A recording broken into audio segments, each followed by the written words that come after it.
안녕하십니까. 어제 이재명이가 1심 그 선거법에 대해서 항소장을 냈습니다. 항소는 이제 일주일 이내에 할 수 있는데 빨리 내지 딱이 그 마감날 일주일 전날까지 시간을 이렇게 끌 때까지 끌어보자. 참 이게 하루라도 끌어보자. 보통요 이런 게 엄청난 충격적인 판결이 나오면 그 자리에서 항소장 내고 하는 사람도 있어요. 열받으니까. 예. 그러니까 이제 그 자리에서 보통 내는 경우가 있거든요. 빨리 낸단 말이에요. 억울하니까.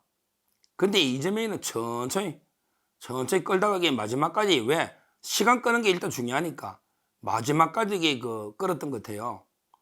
그러니까 이제 이재명이가 내니까 검찰도 당연히 내겠죠. 왜? 김문기 씨 이제 몰랐다는 부분이 일부 이유가 이제 공표가 아니다. 허위 사실은 맞는데, 몰랐다는 게 허위 사실은 맞는데 이걸 허위 사실 공표할 때 그 공표행위로 볼 수 있느냐? 요 문제 때문에 이제 일부 법률상 이유 무죄가 났기 때문에 아마 이제 검찰은 당연히 무죄가 있으면 항소할 수 있는 거예요. 따라서 이제 검찰하고 이재명은 이제 당연히 항소하는데 제 말은 시간을 끌어서 마지막까지 있다가 항소했더라. 이 말씀을 드린 거고요. 그리고 이제 그러면 어떻게 될까? 항소심은 일단 신속하게 될 겁니다. 빨리 해야 됩니다. 시간과의 싸움입니다. 633, 33. 이 말은 가능하면 3개월 이내에 끝내야 됩니다. 시간을 끄면 나라에 혼란만 더 옵니다. 그냥 3개월 이내에 빨리 신속하게 결론을 내려줘야 됩니다. 기각이든 결론을 내려줘야 빨리 안정이 되는 거예요. 그만큼 항소심 판결이 중요합니다. 근데 항소심에서 신청할 증거는 있나요? 특히 이재명 측에서는 김문기 몰랐다 알았다 이거는 이미 무죄가 일부 났잖아. 원래 무죄 난 거는 입증을 못 합니다. 요즘 항소는 항소 이유서를 내야 됩니다. 항소 이유서에 딱 기장 부분만 심리하면 됩니다. 따라서 무죄가 된 부분은 항소 이유서를 낼 수가 없죠. 무죄 받았으니까.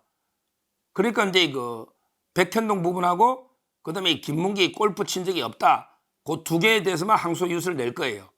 그러면 심리 범위가 아주 압축이 되고, 백현동도 이미 정인 공무원들이 거의 20명 이상이 다 나왔기 때문에 이제 저는 항소심에서 정인이 5명 미만이다 이렇게 저는 보고 있습니다. 더 불러줄 이유가 없죠. 그러면 집중 심리해서 3달이면 충분히 가능하다. 이렇게 저는 보고 있습니다. 참고로 재밌는 법조 우리 관행 중에 하나가요. 이재명이처럼 재판이 여러 개 있잖아. 이재명이가 재판이 항소심 2개까지 되면 이제 앞으로 재판이 5개 될 거 아니에요. 이런 경우에 재판 날짜가 겹칠 수 있잖아. 예를 들어 어떤 날은 화요일인데 1심에 대장동도 있는데 고등법원에 선거법 재판 오라 가라 이러면 날짜가 중복될 수가 있잖아요. 워낙 지연제가 많은 놈들에게 날짜가 재판이 너무 많으면 김만배처럼 너무 많으면 재판 날짜가 중복이 될 수 있잖아요. 이럴 때 원칙이 있습니다. 이게 거의 불변의 관행이에요. 뭐냐면 형사 항소부가 최우선 날짜 배당됩니다. 형사 항소부가 최우선. 그러니까 이게 민사는 아예 밀리고, 야 민사는 다음 재판에. 그 다음에 1심 아직 다음에 우리 형사고등법원 항소심이 보통 구속기간 4개월 짧거든요. 짧잖아요. 그러니까 이제 제일 우선 날짜를 배려해 줍니다. 원래 또 상급심이고. 그러니까 이재명이가 여러 개의 재판이 있으면 야 너 선거법 항소심이 제일 급하고 633이니까 여기부터 해. 다른 것 좀 미루더라도 다른 데 시간 변경해. 이게 관행입니다. 법조계. 관행이에요. 633 3개월 내에. 그러니까 제일 먼저 우선적으로 날짜를 잡는 거예요. 다른 재판 날짜를 피해서 잡아라 이거지. 이게 법조계의 오랜 관행입니다. 자, 지금은 이제 선거법이잖아요. 선거법 전담 재판부가 3개가 있습니다. 서울고등법원이 선거법을 전담하는 게 2부, 그 다음에 6부, 7부, 2, 6, 7 3개 부가 있는데 어디로 갈지는 아직은 정이 안 지어서 어제 항소장 내면요.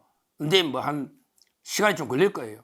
기록이 항소부로 넘어가서 정해지니까 한 2주에서 3주, 한 2주 정도는 2, 3주는 잡아야 될 거예요. 기록이 이제 배당이 되는 거죠. 근데 어디로 가도 이재명의 희망이 없다. 제가 근데 그 상계 그 재판부를 다하게 정밀하게 분석을 해봤습니다. 이재명이 어디로 가도 세계 재판보다 워낙 실력 있는 원칙 강단 있는 이게 판사들로 배치가 되어 있습니다. 어디 가도 이재명이가 비빌 데가 없어요. 형사 2부는 유명한 우리 그 지금 송철호 건, 송철호도 선거법이잖아요. 송철호 건 항소심을 맡고 있는 게 2부인데요. 거기 보면 우리 그 새로운데 그 임동호까지 정인 불러서 파헤쳐 보겠다 이런 데 의지를 보이고 있는 아주 원칙 소신 있는 재판부들입니다. 2부가 거기 그 부장이 설범식, 그 다음에 이상주, 그리고 이제 이원석 이 3명의 재판부가 있는데 가장 원칙적인 판결한다 이런 데 평가입니다. 여기에 가면 최우선, 최선호, 우리한테는 이재명한테 최악이다. 2부로 배당되는 순간에 이재명이 힘듭니다. 그 다음에 267인데요. 그 다음에 요거는 이제 제 주관적이고 제가 취재한 거니까 우리 가장 원칙에 충실하다 이 말은 약간 이게 자유파 보수다 이렇게 본다면 그 다음 분은 7부입니다. 7부에 이재권, 자이, 이재권, 송미경, 그 다음에 김설기 판사, 김설기. 여기도 이게 아주 원칙에 충실한, 여도 이게 상당히 우파다. 이런 데 평가고요. 뭐 상대적으로 조금 이게 진보 쪽에 상대적입니다. 약간 진보라고 평가받는 게 6부입니다. 6부는 이제 그 정재호, 최은정, 이예설, 이런 데 6부가 있는데 제가 봐도 6부가요. 좀 이게 부장이 약간 뭐 고향이 호남이고 이게 이래서 이게 약간 그런지 몰라도요. 그 출신 판사들 두 분에 보면 아주 원칙 판사들입니다. 그 부장도 또 이게 지역 따라 다 차별을 평가할 건 아니고요. 하여튼 중요한 거는 지금 이상하게 그 선거와 관련해서는 판사들 중에 어떻게 보면 가장 실력 있고 가장 원칙적인 판결한다. 이런 최 엘리트들만 선거 전담으로 배치해놓은 거예요. 왜? 그만큼 중요하니까. 선거법에 국회의원들 배지를 10명을 뗄 수 있는데 국회의원 배지를 10명을 뗄 수 있는데 지금 14명의 회계 사무장이나 치면 많잖아요. 그만큼 이게 그 선거가 중요하고 신속하게 빨리 판단해야 되니까 거기에 이제 아무래도 고등법원이고 원래 고등법원의 판사들이 엘리트들입니다. 그러니까 법조계에서 나름대로 실력 인정받는 최고의 원칙 판사들이 직결해 있는 게 선거전담부다. 뭐 개인적으로는 게 2부가 가장 좋고 뭐 이재명 입장 최악이고 우리는 좋은 거죠. 2부, 6부, 7부 순인데 2부, 7부, 6부 순인데 뭐 그거는 저는 큰 의미는 없다 봐요. 큰 의미는 없다 봐요. 하여튼 그 판사들 9분 제가 면면을 미리 쭉 봤더니 뭐 일일이 뭐 학교나 기수 소개 안 해도요. 야, 전부 이게 그 훌륭한 판사들이다. 이런 데 그 생각이 들어요. 그래서 이재명이는 항소심에서 비빌 언덕이 없을 겁니다.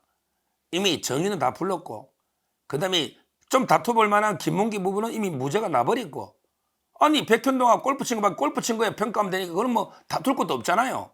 백현동은 뭐 있나요? 지금 그러나 백현동은 이게 판결 보면 다 김인섭 때문인 게 김인섭이가 왜 77억 받아갔냐요? 그게 국토부의 4단계 협박 때문에 올려주면 그럼 김인섭이 아무 한 일이 없는데 왜 77억 받아갔나요? 그 김인섭이 판결한 부도 이게 고등법원에 있고 또 1심에서 김인섭이 선고한 김옥권도 지금 고법에 가 있습니다. 고법에. 전부 게 판사들이 다 그어서 그겁니다. 따라서 항소심은 제가 이제 보기에 판사들 면면으로 봐도 이재명의 희망이 없고 그 다음에 그 시간도 이제 정인도 없고 그 다음에 조희대 대법원장은 원칙 지키라고 위에서 계속 지시를 하니까 아마 이제 이거 신속하게 끝나지 않을까 이렇게 예상이 되고요. 나중에 그 2부, 6부, 7부 중에 뭐 저는 제가 선호하는 거는 2부, 그 다음에 7부, 6부인데 그건 제 선호고 딱 정해지면요. 다시 한번 이게 그 어떤 판사님들인지 어떻게 되는지 이걸 자세하게 상세하게 한번 방송해 드리도록 하겠습니다. 감사합니다.